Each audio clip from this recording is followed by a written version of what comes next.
ladies and gentlemen, my name is TotalBiscuit of the WoW podcast, Blue Please on CynicalBrit.com. Welcome to the Demonology portion of our Warlock guide with special guest expert Optec. Welcome back. Hello.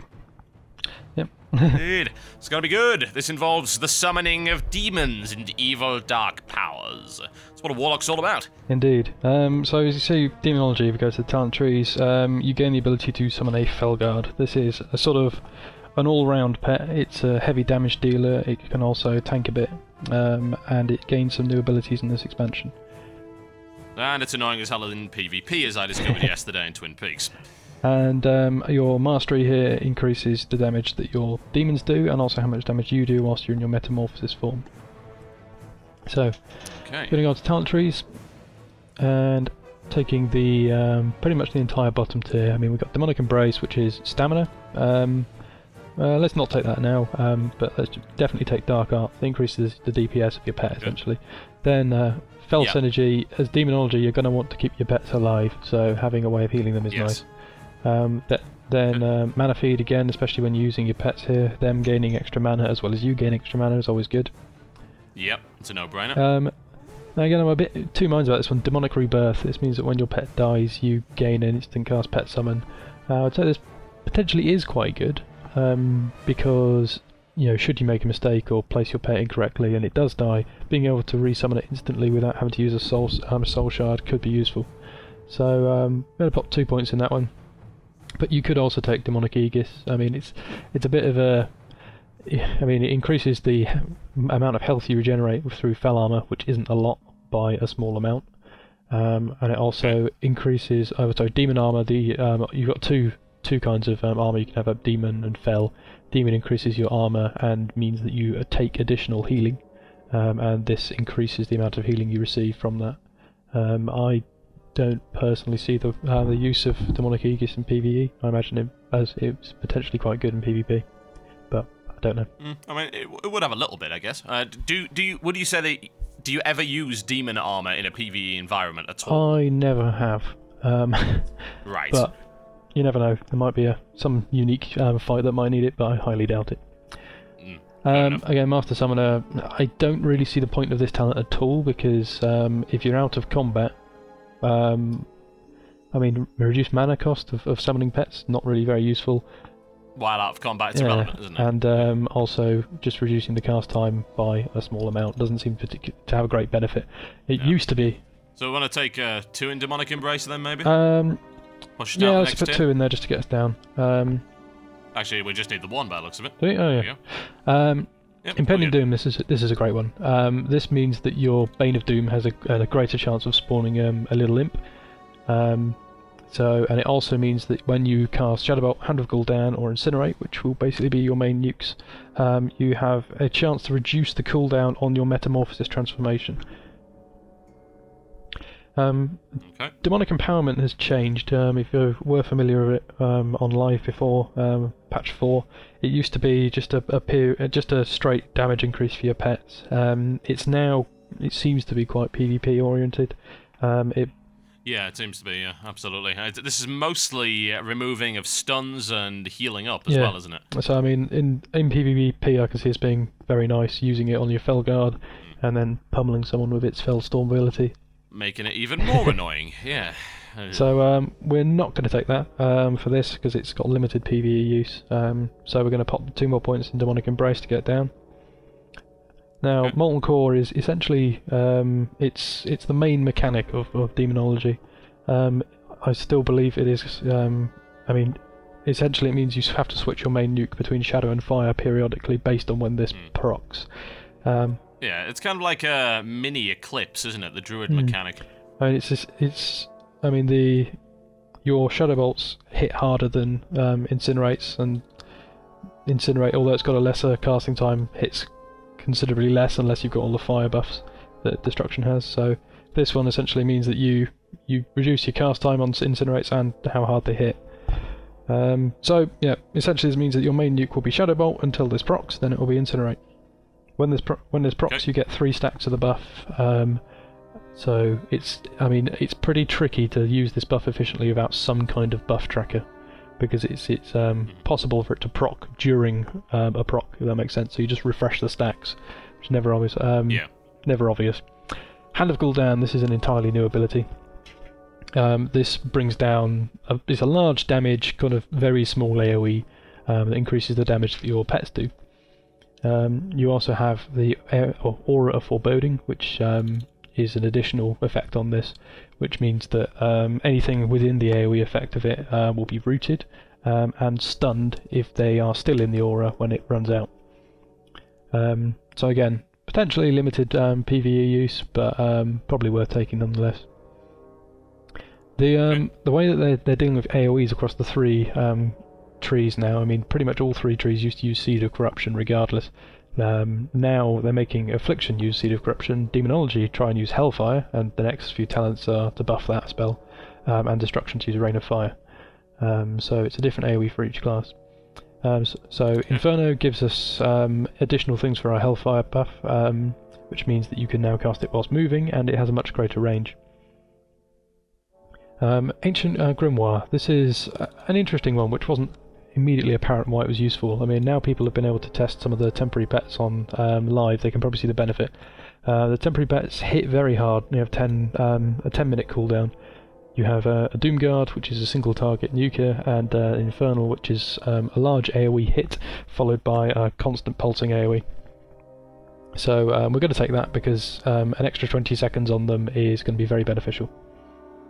Okay. Decimation, this is the execute phase of the fight, below 25%. Your Soulfire spell casting time is reduced by 40%, so essentially you no longer switch between Shadow Bolt and Incinerate, you just go Soulfire spam on the last 25%. Okay. And we have Cremation, it's the next talent down. This increases the damage done by your Hellfire, and your Hand of Gul'dan has a chance to has a 100% chance if you take all the points to refresh your Immolate. This means that if you cast Hand of Gul'dan every cooldown, you shouldn't need to recast your Immolate. Nice. Okay. And then we get Demonic Pact, which is the awesome buffs that Warlocks get. It's a passive aura that gives everyone 10% spell power. 10% increased spell power. Okay. Indeed. So we drop one more point in Aura of Foreboding. Even if we do that, we are still missing a point. Where are we going to put it? Again, maybe if it's just a single point, you could put it in Demonic Empowerment, because I suppose it does have some limited uses. So, as it's only 1 point, let's just put it in there. And then we're down to the Metamorphosis transformation. This is a form. You turn into it, you gain a bucket load of armour. I'm not sure how useful that is. And then you do a massive chunk more damage. You do 20% base, and then plus what your mastery is, damage whilst in this form. You also gain some unique pet abilities. Sorry, unique demon abilities, which you can only cast in this form. Okay. Right, so we've got 10 unspent talent points. We're looking at Splash. Now, let me guess, improved Soulfire might be on the menu for this one? Yeah, indeed. I mean, certainly with this affecting it through the entire fight, and your Decimation phase being entirely based around Soulfire, we're going to try and get that one. So, Bane reduces casting time of Shadow Bolts, so let's get it.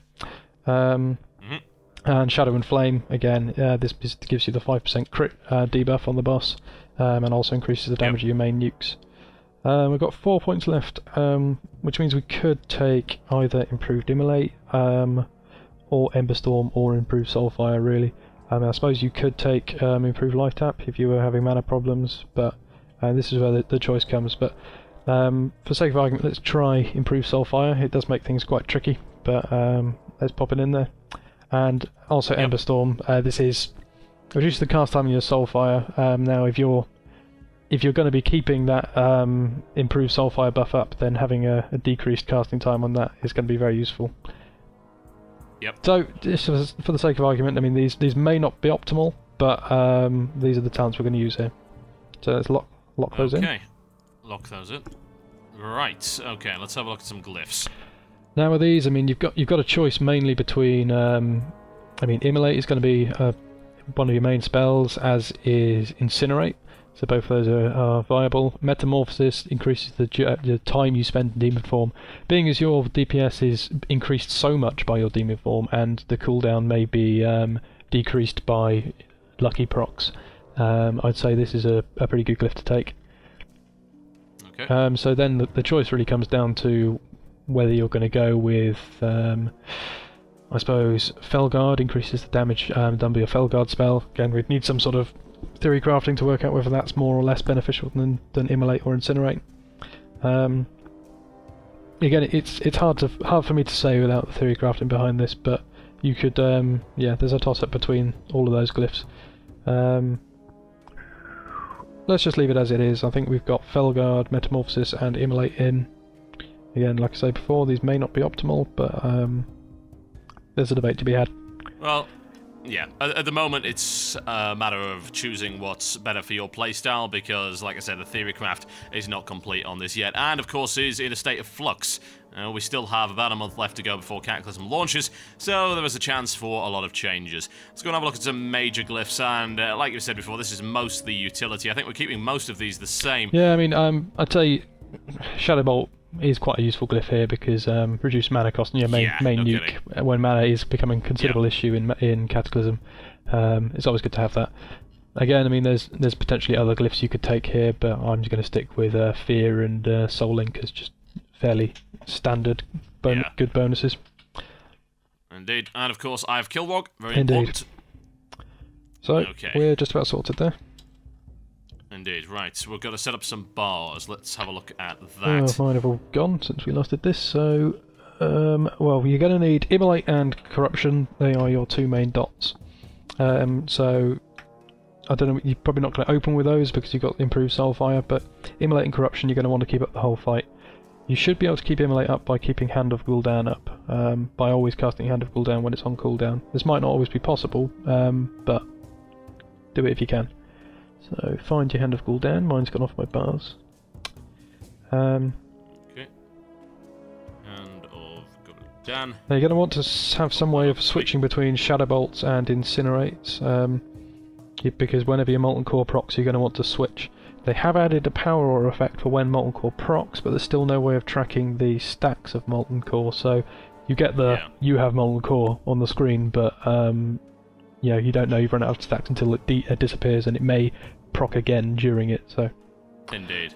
Yeah. As regards to what you want to do with your key bindings here, you've got a couple of choices here. What I've done is I've put Incinerate on 1, I've put Shadowbolt on 2, and then I've put Corruption and Immolate on Control 1 and Control 2. But potentially you could very easily put, say, Incinerate on 1 and put Shadowbolt on Control 1, just so you're switching a variable there. It's entirely up to you, whatever you find more comfortable. I mean, I've done this with, I've got my Shadowbolt on my main nuke key, and then I've got a shift onto that one to switch to Incinerates. But it's entirely up to you. I find this one of the more tricky to set up, the kind of natural key bindings. You've got quite a few variables to watch. So, as Demonology, we're going to use our Felguard pet. I'm just going to quickly talk about its new abilities before we go into the DPS. Yep, and I've lost the summoning. There we go. Felguard.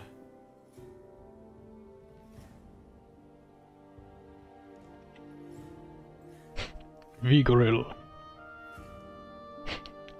So you get new abilities, Fellstorm and Axe Toss. Also Legion Strike is now his main attack. Legion Strike is Mortal Strike. I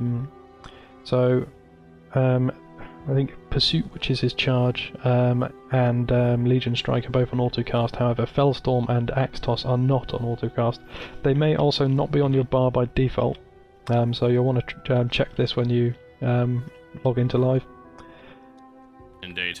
Also bear in mind that, at least on my setup, it's not defaulting to any kind of key bindings, so you might want to think about that and set something up in your binds for that. For the time being, we're just going to click that just for the sake of time. Yeah. So, just show you the Axe Toss. He lobs his main Axe at it, stuns it, and Fellstorm, he goes into a crazy whirlwind ability, which hits very hard, actually. I was surprised how hard this spell hits. Oh yeah, no kidding.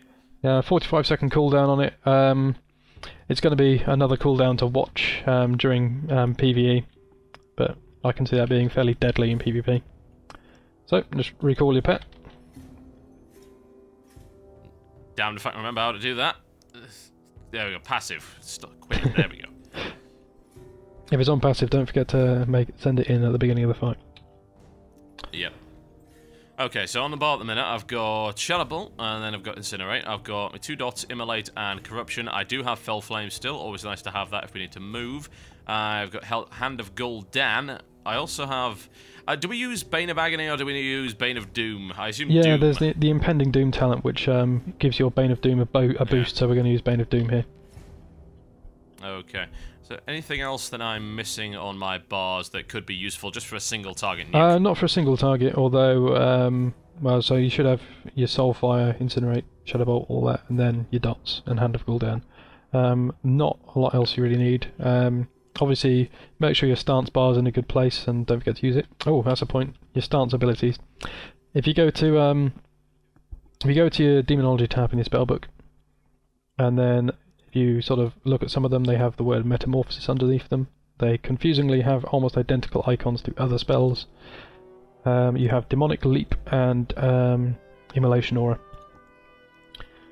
So, if you transform into a demon, hit your stance bar, you get the Demonic Leap, which makes you jump forward and stun a target, or you stun in kind of an AoE, and you have your Immolation Aura. This just sets, well, mine's doing 2.5k DPS, and that'll do it to all targets around you. And also, Hellfire is your new nuke, your new AoE nuke, so do this and you can move whilst casting it. Careful not to kill yourself, because this does 1.1k DPS to me at the moment. Yeah, you will not be the healer's friend if you use that. Indeed. But yeah, set that up on your bar as you find appropriate. I'm just going to ignore that for the time being.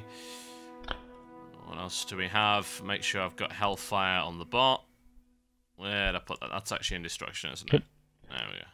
Just to make matters more weird. Now, check you got all your buffs, so get your Dark Intent up, make sure you're soul linked to your pet, and get your Fell armor up. Okay. Trying to get used to all of these icons is ridiculous. You know, there's a reason they don't let you play a level 85 from the very start. These pre-mades are freaky as hell. Okay, so we got that one up. We're looking at armor. Where did I put the armor? It's disappeared. Oh god. Use the spell book. So it's Fell armor, isn't it? And that's under Demonology. There we go. Wonderbar. Right. Okay. DPS rotation. Okay, so as before, I'm going to put up Curse of Elements, so you don't have to. Yeah, recall my pet. Excellent. Okay, so you're gonna put up Immolate. Well, you're gonna probably open with a Soulfire because you want to get that improved Soulfire buff up. You're then gonna go to Immolate and Corruption. So I do Immolate followed by Corruption. It's entirely up to you though. And then get your Hand of Gul'dan up. This will refresh your Immolate, and then you're doing your Shadow Bolt spam. Where the smegged up on that? There we go. That's it, yeah. Oh, I've got Molten Core. Okay, that means I need to switch over, doesn't it? So Molten Core, switch to 2 and 3. There we go. Right, so I switch back to Shadow Bolt after Molten Core turns off. And don't forget to try and keep your Soulfire buff up, so when it gets to about 3 seconds, pop it up. Cast Hand of Gul'dan whenever it's off cooldown, because that'll refresh your Immolate, and that's one less thing to do. Indeed. Make sure your Corruption doesn't drop off. Yep. And I haven't got Molten Core proc yet, so my rotation's been fairly boring. Unlucky. Oh, and I keep Hand of Gul'dan. Don't forget, you can use a soul shard and chuck a Soulfire in to get your improved Soulfire buff back up. My Demon Form's just come off cooldown. Oh, and I've forgotten about my pet abilities. So you've got Axe Toss, Fellstorm. Yeah, it's a crap ton of things to do. Good lord, it's ridiculous. So if you're Axe Toss, if you're in melee range of the target, you should use your Immolation Aura. Bear in mind, you will be excessively squishy if you do that, but you will do a lot of damage. Oh, now my Molten Core's gone. How do you turn this bloody Hellfire off? Oh god. There we go.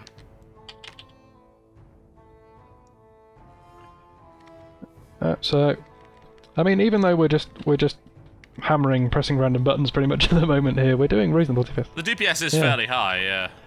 Let's see if my recount works. I think my recount is broken. How very, very upsetting. And they must have broken it in the last beta build. Oh, whatever. Just trust that does fairly good damage. I'm going to get a little bit more practice in here, so just to reiterate, we're going to open up with your Soulfire to get the haste buff. Then we're going to dump 1 and 2 on there. Then pop the Hand of Gul'dan on it. Then nuke Shadow Bolt. Now, of course, you want to be popping your Fellstorm. Pop your Axe Toss when you get the chance. Keep hitting that. Keep an eye on your Corruption, because your Corruption doesn't get renewed by the Hand of Gul'dan. So we're going to use that. Use the Hand of Gul'dan right there. There we go. Immolate didn't fall off. That's good. Corruption's back on it. Soulfire's off cooldown, so it's a lot to track. Like I say, definitely get a mod to track this. Good lord, something that I don't know. I've got quartz buff bars on right now, but they're so damn small that I don't really like using them. Honestly, it's something that would display it larger than that would be helpful.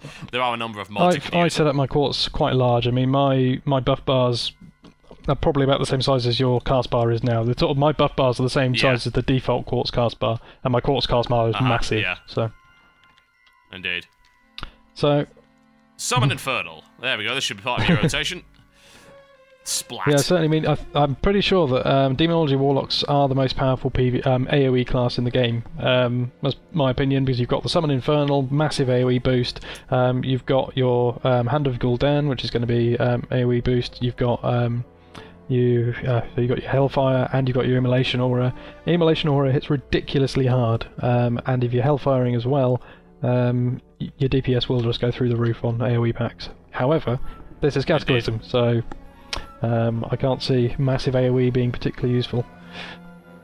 No, it hasn't proven to be thus far in the raid content that I've done. Indeed, sometimes it has become a bit of a hindrance as opposed to a help. So, that is roughly how we do Demonology. Excellent. Feel a bit more knowledgeable, and quite frankly glad that I play a mage, not this. It's complicated, folks. It's the advanced class. If you're looking into a little bit of a change, then you might want to have a look at a Warlock. We're going to be back after this to talk a little bit about the dot spec, which is Affliction, which has some new tricks up its sleeve.